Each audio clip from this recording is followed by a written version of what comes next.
Hello guys and welcome back to the channel, where today guys I'll be showing you how to make to-do list in Basecamp.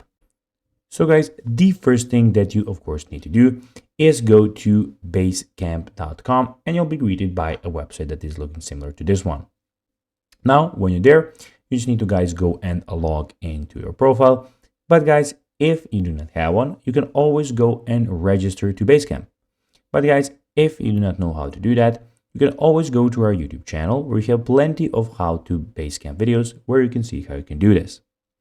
Now guys, that we got that out of the way, let's see what we actually have in front of us here. So as you can see here, we have the Basecamp official website where we have a lot of different options.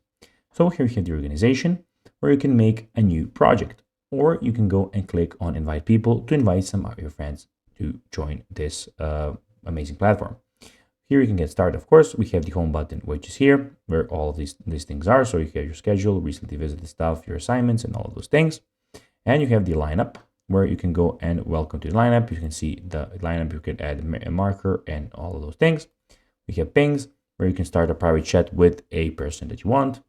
You can have here you have some notifications for you. As you can see, I have welcome to Basecamp as the information that is coming for me. We have activity, where you can see your latest activity, guys.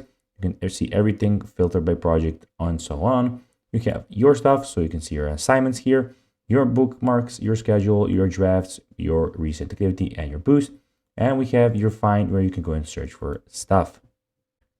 Now, guys, let's see how you can actually make a to-do list in Basecamp. Well, step one is to navigate to a project and then navigate to the three dots that we have here.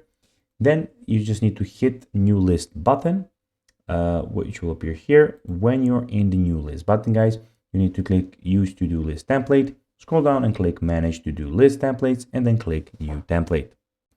So guys, that will be everything for this video. I hope that you found this video informative. If you did, don't forget guys to like this video, share it, subscribe to the channel, put the notifications on, and guys, as always, I'll be seeing you in the next video. Bye guys.